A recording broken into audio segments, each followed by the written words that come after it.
साथीहरु स्वागत छ earnwithmahesh YouTube च्यानलमा। आज पनि म अर्को एउटा नयाँ भिडियो लिएर उपस्थित भइसकेको छु। आशा छ यो भिडियो पनि हजुरहरुलाई मन पर्नेछ। थम्बनेलबाट तपाईहरुले थाहा पाइसक्नु भएको छ कि स्टुडेन्टले पनि पढ्दा पढ्दै एक्स्ट्रा अर्न गर्न सक्छ। यदि तपाई स्टुडेन्ट हुनुहुन्छ र तपाईले अनलाइनबाट के कमाउन खोजिरहनु भएको छ, एक्स्ट्रा पकेट खर्च निकाल्न खोजिरहनु भएको छ भने यो भिडियो तपाईको लागि। र मैले के भन्छु भने म आफ्नो अनुभवको कुरा मात्र गर्छु।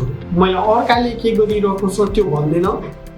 मैले के गरिरहेको छु मेरो आफ्नो सिप र अनुभवको कुरा मात्र गर्छु।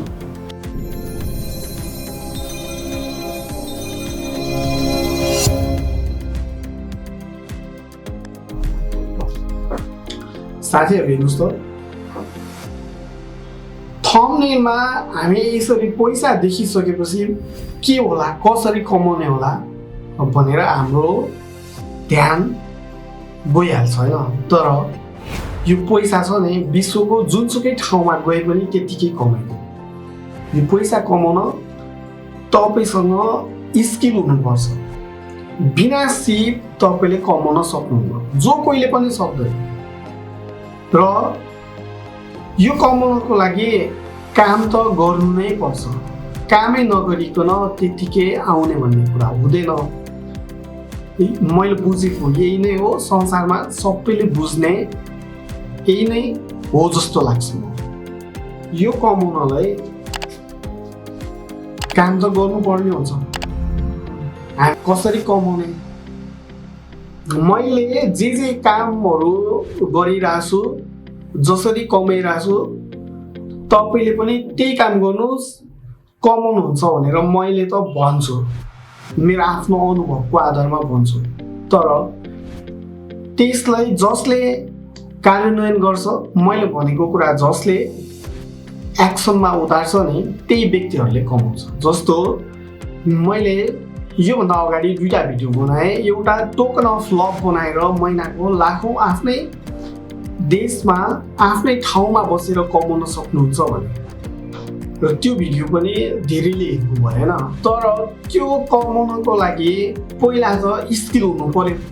कति मान्छेहरूले कमाउने लोभमा आफूलाई ज्ञानै नभएको ठाउँमा पैसा छ भन्नेमा इन्भेस्ट गरिदिनुहुन्छ हैन। इन्भेस्ट गरिदिएर मात्र भएन, त्यहाँ काम गर्ने मान्छे खोज्नु पर्यो। यदि त्यो काम गर्ने मान्छेले धोका दियो भने त इन्भेस्ट त डुब्यो नि हैन। त्यही भएर अर्को भिडियो बनाए जुन अहिले राम्रै भ्युज गइरहेको छ। तपाईले किरिङ बनाएर, आइडी कार्डको डोरी बनाएर महिनामा 2-3 लाखै कमाउन सक्नुहुन्छ भने, र त्यो सही कुरा पनि हो।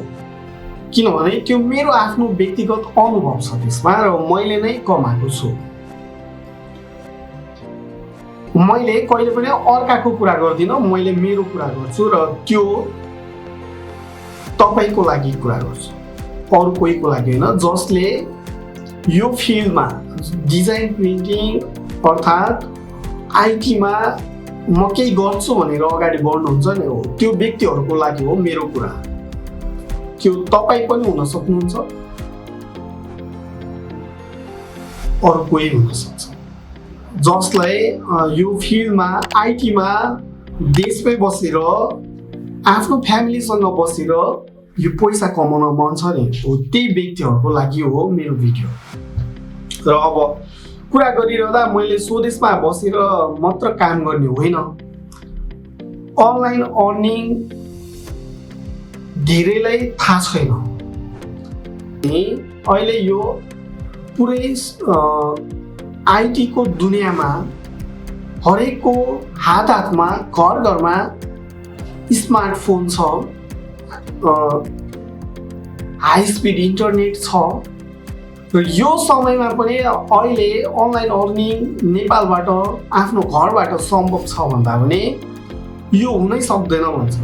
नेपालमा है, मैले अरु कन्ट्रीको कुरा गरिरहेको छैन, यो नेपालको धेरै युथहरुको कुरा गरिरहेको छु। अहिले पनि यो सम्भव छैन भन्छन्। मैले मेरो आफ्नो व्यक्तिगत कुरा, म 2012 देखि अनलाइन अर्निङ गरेको व्यक्ति हो।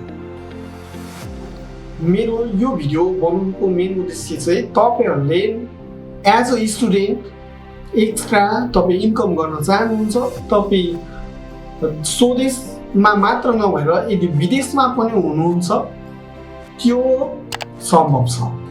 आफ्नो रुममा बसेर तपाईले अनलाइन अर्निङ गर्न सक्नुहुन्छ। जुन मैले गरिरहेको छु त्यो कुरा तपाईले पनि गर्न सक्नुहुन्छ, तर केवल स्किल चाहिन्छ। अब स्टुडेन्टले कस्तो कस्तो काम गर्न सक्नुहुन्छ? एज अ फ्रीलान्सर तपाईँ ग्राफिक डिजाइनिङ गर्न सक्नुहुन्छ, कसैको रिसर्च गर्न सक्नुहुन्छ, डाटा इन्ट्री रिसर्च जस्तो काम गरेर पनि तपाईले अर्निङ गर्न सक्नुहुन्छ हैन। अनि तपाईले वेब डिजाइनिङ, भोइस ओभर जस्ता स्किलहरू सिकेर तपाईले आरामले आफ्नो घरबाट, आफ्नो रुमबाट काम गर्न सक्नुहुन्छ। यदि तपाईँ विदेशमा हुनुहुन्छ भने, जो स्टुडेन्ट भिसामा जानु भएको छ तर तपाईले आफूले सोचे जस्तो काम पाइरहनु भएको छैन भने आफ्नै रुममा बसेर मजाले यो स्किल डेभलप गरिसकेपछि मजाले $150 डेली जस्तै कमाउन सक्नुहुन्छ। त्यो मेरो आफ्नो व्यक्तिगत अनुभवको आधारमा भनेको, मैले त्यतिकै हावाको गफ गरेको होइन, जुन म तपाईलाई देखाउन गइरहेको छु। र यो तपाईँ स्टुडेन्ट हुनुहुन्छ भने र एक्स्ट्रा अर्निङ गर्न खोजिरहनु भएको छ भने यो भिडियो तपाईँको लागि हुनेछ। र अब हेर्नुहोस् कसरी कमाइन्छ। 8 वर्ष अगाडि हो, योभन्दा 3 वर्ष अगाडि मैले अर्को एकाउन्टमा काम गर्थेँ, अर्को आइडीमा भने यो 8 वर्ष अगाडिकै कुरा गरिरहेको छु तपाईँलाई। हेर्नुहोस् $10 सुरुमा क्विक भेक्टर भनेर एउटा लोगोलाई भेक्टर बनाएर $10, अनि त्यसै दिन अर्को design and icon virtual currency भनेर $साइन थियो हैन, त्यसलाई आइकन बनाएर $20, अनि त्यसकै केही दिनपछि फेरि हेर्न सक्नुहुन्छ 8 वर्षकै छ है यो। अनि डिजाइन सम आइकन्स भनेर $140 देख्न सक्नुहुन्छ। अनि फेरि चेन्ज नेम इन PDF भनेर अर्को $10, अनि design of banner, simple banner भनेर $13, अनि सिम्प्लिफाइड फोटो भनेर $50, अनि फेरि डेनिम भेक्टर भनेर $15, अनि अर्को डिजाइन सम फुड आइकन्स भनेर हेर्न सक्नुहुन्छ $300, अनि लोगो एन्ड विफन आइकन्स डिजाइन भनेर €30 हेर्न सक्नुहुन्छ त्यतिखेर नै। अनि अर्को urgent I need adobe Photoshop expert भनेर $70 हैन, त्योभन्दा माथि छ $10, फेरि अर्को छ $100 होइन, अनि $15, $25, $40, $20 होइन। यसरी योभन्दा अगाडि मैले त्यो चाहिँ जतिखेर मैले नेपालमा काम गर्ने थिएन र अहिले चाहिँ किन नगरेको भन्नुहुन्छ होला हैन। अहिले मेरो यही नै धेरै कामहरू छ, तपाईहरुले देखिरहनु भएको छ, भिडियोहरुमा नै मैले हालिरहेको छु। र यदि अहिले पनि कमाउने हो भने मैले लाइभमै बेलुका मैले युट्युब लाइभ बसेरै कमाउन सक्छु, किनभने मेरो यसमा म एक्सपर्ट पनि हो र मलाई तरिका पनि थाहा छ। मैले बेलुका 11 बजेबाट 1 बजेसम्म मैले टाइम दिएँ भने हरेक दिन $150 कमाउन सक्छु, त्यो मलाई थाहा छ होइन। अनि अर्को साइट छ हेर्नुहोस् fiverr.com। अब यसमा पनि म तपाईहरुलाई देखाउँछु। यसमा पनि हामीले सर्भिसै सेल गर्ने, कसैलाई सर्भिस प्रोभाइडै गर्ने। यदि तपाई स्टुडेन्ट हुनुहुन्छ, तपाईसँग अलरेडी स्किल छ, मैले अघि पनि भने डाटा इन्ट्री, अब रिसर्च, आर्टिकल राइटिङ जस्ता, graphic designing, video editing, voice over, website designing, programming, coding जस्ता तपाईसँग यदि अलरेडी स्किल छ भने यसमा तपाई ट्राई गर्नुहोस्, म गाइड गर्नेछु। यता हेर्नुहोस्। अब अर्डरकै कुरा गरौँ हैन, फाइबरमा पनि मेरो 305 वटा अर्डर कम्प्लिट भइसकेको छ। हेर्नुहोस् 305 वटा हो, 6 वटा क्यान्सल छ। त्यो विविध कारणले हो। जतिखेर मैले सुरु गरेको थिएँ त्यतिखेर नेपालमा लोड सेडिङ हुन्थ्यो साथीहरु। म त आफू अर्डर कम्प्लिट गर्नलाई कतिखेर लाइन आउँछ भनेर कुरेर बस्थेँ। जतिखेर लाइन आयो म उठेर काम गर्न थालेँ। त्यतिकै सजिलै यो पैसा कमाइदैन। यसको लागि तपाई लगनशील हुनुपर्छ, काम गर्नुपर्छ, निरन्तर लागिरहनुपर्छ, तब मात्र सम्भव छ। हेर्नुहोस् 305 वटा कम्प्लिट भएको छ प्रोजेक्ट भने। हेर्नुहोस् रिसेन्टली अब मैले गरेको $45, अर्को $15, $10, $10, $15, $15, $10, $8, $5, $10 हो, $35 हैन। प्रोजेक्ट हेरेर हेर्नुहोस् $20, $15 हेर्नुहोस् 90, 30, 40 हो, 30, $100, $30, $40 यसरी मजाले कमाउन सकिन्छ। र अब यो भिडियो हेरेर यदि तपाई इन्स्पायर हुनुभयो, तपाईलाई त्यो इच्छा जाग्यो भने मैले सहयोग गर्न सक्छु।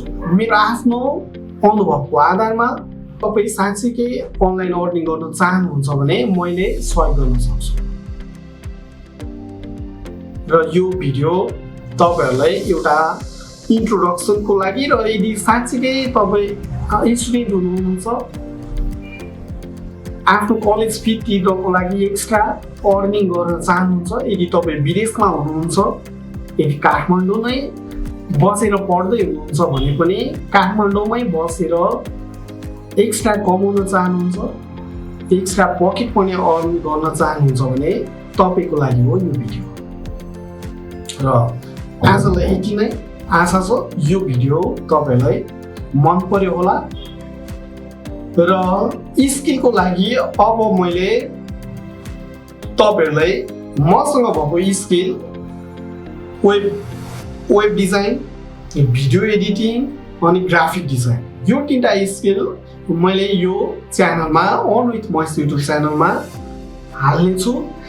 अनि फ्रीलान्सिङ अर्निङ पहिला स्किल चाहिन्छ साथीहरु, कमाउनको लागि सिप नभइकन कमाइदिनु। र त्यो सिप पनि मैले नै सिकाउँछु यसै च्यानलमा। त्यसैले यदि तपाईले अहिलेसम्म च्यानललाई सब्स्क्राइब गर्नुभएको छैन भने सब्स्क्राइब गर्नुहोस्, अनि भिडियो मन पर्यो भने लाइक, कमेन्ट अनि शेयर गरिदिनुहोस्। साँच्चै अर्निङ गर्न मन छ भने कहाँबाट हेर्दै हुनुहुन्छ र कमेन्ट गर्नु। यदि तपाई अर्निङ गर्न चाहनुहुन्छ भने yes I want to earn, कमेन्टमा yes I want to learn and earn गर्नुहोस्। र आजलाई यो भिडियो यही अन्त्य गर्छु। फेरि भेटौँला अर्को भिडियोमा। बाई।